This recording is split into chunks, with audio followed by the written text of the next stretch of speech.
అరణ్యవాసంలో సీత అనుభవాలు అనేకం. ఆమె మందాకిని నది సౌందర్యం చూసింది. అనసూయాదేవి ఆదరాభిమానాలు పొందింది. ఆమె ఇచ్చిన దివ్యాంగ రాగమాలిక వస్త్రాభరణాలు స్వీకరించి శరభంగ, సుతీక్షణ, సుదర్శన మహామునుల ఆశ్రమాలు సందర్శించింది. అగస్త్య మహాముని ప్రశంసలను పొందింది. పంచవటి పర్ణశాల నిర్మాణంలో నిమగ్నుడైనాడు లక్ష్మణుడు. అగ్నిదేవుడు వచ్చి పరిపూర్ణ లక్ష్మీదేవి స్వరూపమైన సీతను తన వెంటకు తీసుకొని వెళ్ళి మాయా సీత అయిన వేదవతిని రాముని పర్ణశాలలో వదిలి వెళ్ళిపోతాడు. ఇది రాముడికి తప్ప లక్ష్మణ్ కూడా గుప్తంగానే ఉంచాడు రాముడు. ఇప్పటి నుండి సీతాదేవి జీవితంలో అదొక దుర్దినం. రావణాసురుడు మాయోపాయమైన సీతను అపహరించనుంచుతాడు. మారీచుని సహాయం కోరుతాడు. మారీచుడు ఒక అపూర్వ మృగం, కాంచన మృగంగా సీతకు కనిపిస్తాడు. రావణాసురుడు వశీకరణ హోమం చేస్తూ సీతచే ఆ మృగం కావాలని రామును కోరినట్లు చేస్తాడు. లక్ష్మణుడు ఆ మాయా మృగం అన్నా వినిపించుకోకుండా మొండిగా తన వాంఛను ధృవీకరిస్తుంది సీత. ఆమె కోరికను తిరస్కరించలేక రాముడు మృగమైతే మీ వదినకు తెచ్చి ఇస్తా, మారీచుడే అయితే మెట్టుపెట్టి వస్తానని విల్లెక్కి పెట్టి దాన్ని కొట్టాడు. అది స్వరం మార్చి రామునిలా అరచి చచ్చింది. సీత ఆవేశపడింది, ఆగ్రహం పడి లక్ష్మణుడిని అనరాని మాటలు అంటుంది. ఆ మాటలంటే కానీ లక్ష్మణుడు తనను వదిలి వెళ్ళడన్న ఆలోచన అంతే. లక్ష్మణుడు ఆమెను వదిలి సోదరుడైన రాముడికి సాయంగా వెళ్ళాడు. అంతా విధి వైపరీత్యం. సీత ఆశ్రమంలో ఒంటరిగా ఉంది. సన్యాసి వేషంలో రావణుడు రానే వచ్చాడు. వేదపఠనం చేస్తూ సీత అతన్ని సాధువుగా భ్రమించి భక్తితో ఆహ్వానించి అర్ఘ్యపాద్యాదులు ఇచ్చి సత్కరించింది. ఆ సాధువు ధోరణి ఆశ్చర్యంగా ఉండి అతడు ఆమె సౌందర్యాన్ని కామదృష్టితో వర్ణిస్తున్నాడు. సీత చాలా మటుకు సహించింది. చివరకు తను లంకాధిపతి రావణాసురుడని చెప్పగా సీత భయపడింది, బాధపడింది, కోపపడింది. పతివ్రతయైన నన్ను అపహరించుట పాడి కాదని హెచ్చరించింది. సీత భయంతో పెద్దగా పెనుగులాడింది. తను రక్షించమని రామునితో ఈ సంఘటన చెప్పమని ప్రశ్రవణ పర్వతాన్ని ప్రార్థించింది. చివరకు జటాయువు సీతను రక్షించడానికి ప్రయత్నం చేసి రెక్కల కాళ్ళు తెగి నేల కూలింది. సీత పరిపరి విధాలా శోకించి రావణుని రథంలో ఉండే తన ఆభరణాలను కొన్ని మూటకట్టి ఒక కొండ మీద కోతుల మధ్య జారవిడిచింది. ఆ కోతులైనా రావణునికి తమ జాడ తెలుపుతాయని ఆశ. రావణుడు సీతను లంకకు చేర్చాడు. ఆమెను అశోకవనంలో ఉంచాడు. అయోధ్యలో ఉండవలసిన సీత భర్తతో అరణ్యాలకు వచ్చి రావణుని లంకలో అశోకవనంలో ఒక శింశుపా వృక్షం కింద బందీ అయింది. రాముడు రాగలడన్న ఆశతో రావణుని సంహరించి తను స్వీకరిస్తాడనే ధైర్యంతోనే బతికింది. భర్త పరాక్రమాల మీద, ధర్మ విజయం మీద, అధర్మనాశనము ఆమెకున్న దృఢ విశ్వాసము అపారము. సీత పతివ్రతగా రావణుని పరపురుషునిగా ఎంచి గడ్డిపరకను అడ్డుగా ఉంచి గడ్డిపరక కన్నా హీనంగా ఎంతో మాట్లాడింది. రావణుని ప్రగల్భాలు విన్న సీత తనకు రాముడు లేని సమయంలో ఎందుకు దొంగిలించావని అడుగుగా అగ్నిజ్వాలలా మండిపడ్డ రావణుడు ధాన్యమాలి ప్రార్థనతో అక్కడి నుంచి వెళ్ళిపోయాడు. సీత ఆ రావణుని వేధింపు చర్యలను భరించలేక తన శిరోజములతోనే ఉరివేసుకుని ఆత్మత్యాగం చేయ నిశ్చయించుకుంది. అంతలోనే చెట్టు మీద నుంచి రామనామం వినపడ్డది. సీత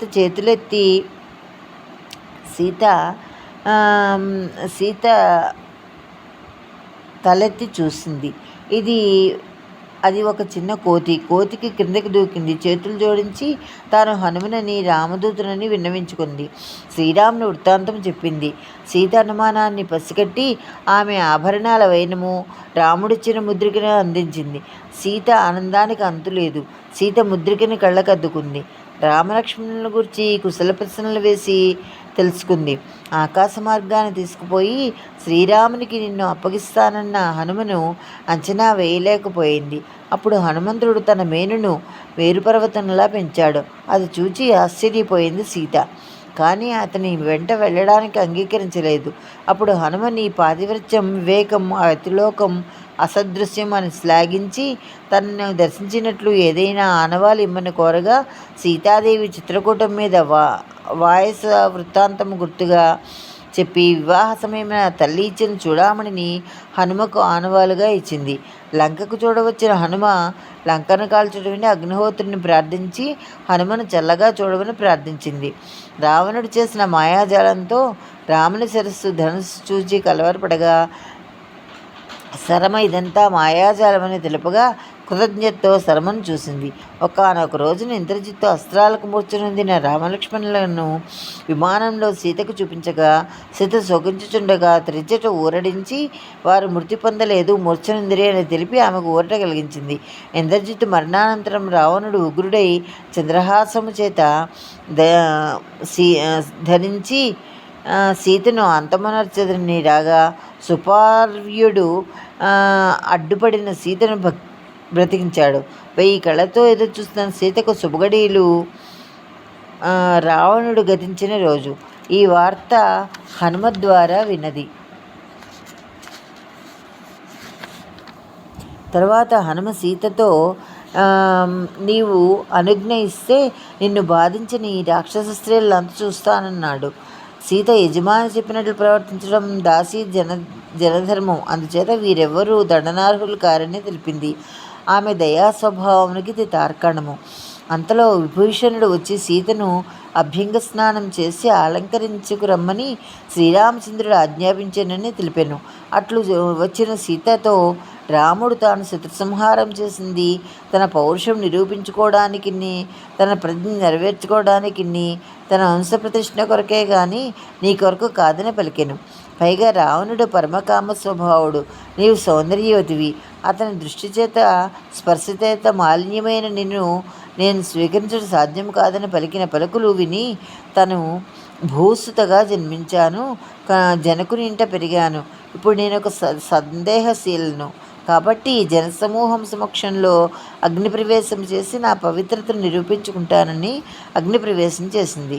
మాయాసీతను అగ్నిహోత్రుడు గ్రహించి నిజస్వరూపి అయిన పరిపూర్ణ లక్ష్మీస్వరూపి అయిన సీతను చెక్కు చెదరకుండా శ్రీరామునికి అప్పగించి పరిగ్రహించమని చెప్పి వెడలిపోయాను. భర్త వెంట సీత అయోధ్యకు వెళ్ళింది. కోసలరాజ్య పట్టమహిషి అయింది. సీత, నీవు సంతానవతివి కానున్నావు. నీ కోరిక ఏమని రాముడు అడుగగా గంగా తీరంలో ముని ఆశ్రమాల్లో గడపాలని కోరుకున్నాం. సీతష్ట ప్రకారమే చేయమని లక్ష్మణుని పురమాయించాడు రాముడు. సీత ఎంతో ఆనందపడింది. సీతను విడిచి వెళ్తున్న లక్ష్మణుడు వేగులచే విన్న అపవాదు మేరకు శ్రీరాముడు ఆమెను ఛేదించినట్లు అపవాదు చెప్పి వెడలిపోయాను. సీత మూర్చిపోయింది. తెప్పరిల్లిన సీత భర్తయే తనకు దైవము, బంధువు, గురువు, ప్రాణాలర్పించిన అయినా భర్తకు ఇష్టమైన పని చేయడం పతివ్రత ధర్మం అనుకుంటుంది. సీత ఒంటరి అయింది. ఆ స్థితిలో ఆశ్చర్యకరంగా వాల్మీకి మహర్షి వచ్చాడు. ఆమెని తన ఆశ్రమంలో ఆశ్రయమిచ్చాడు. ఆమెకు తన ఆశ్రమంలో ఆశ్రయమిచ్చాడు. ఆమె అక్కడే కుశలవులను ప్రసవించింది, తల్లి అయింది. కుశలవులు వాల్మీకి శిష్యులుగా రామకథాగానం అయోధ్యలో వినిపించి అందరి హృదయాలను ఆకట్టుకున్నారు. పోలికలను బట్టి వారి సీత కొడుకులను గ్రహించిన రాముడు వాల్మీకి ఆశ్రమంకు దూతలను పంపి సీత తన పాతివృత్యాన్ని గురించి ఆమె ప్రమాణం చేయాలని కోరుతాడు. వాల్మీకితో సహా సీతారామ సభకు వెడలను. సభలో వాసిష్ఠ, వామదేవ, భార్గవ, చ్యవన, భారద్వాజ మహామునులు ఒకవైపు, మరొక వైపు పురజనులు, ఇంకొక వైపు సుగ్రీవ, అంగద, వాయుపుత్ర, విభీషణాదులు, ఎదురుగా రామచంద్ర, భరత, లక్ష్మణ, శత్రుఘ్నులు, అల్లంత దూరాన అంతఃపుర స్త్రీలను కలియచూచి వాల్మీకి ఆమె పవిత్రురాలని పలుకగా శ్రీరామచంద్రుడు తనకు సీత పవిత్రురాలని ప్రమాణము కావాలని అడిగాను. దానికి సమాధానంగా సీత తన తల్లి అయిన భూమాతను ప్రార్థించి తన పాతివృత్యమును నిరూపించుకొనుటకు నీవిడిలో కొంత చోటీమని ప్రార్థించగా భూమి బ్రద్దలై ఒక దివ్య సింహాసనం పైకి వచ్చెను. తల్లి భూమాత సీత కన్నీరు తుడిచి ఆసనం మీద కూర్చుండబెట్టుకుని అంతర్ధానమైంది. ఇది సీత జీవితం. సీత కష్టాలు ఆమెను ఒక మహాపతివ్రతగా నిరూపించాయి. సీత జీవితం ఆదర్శమయం.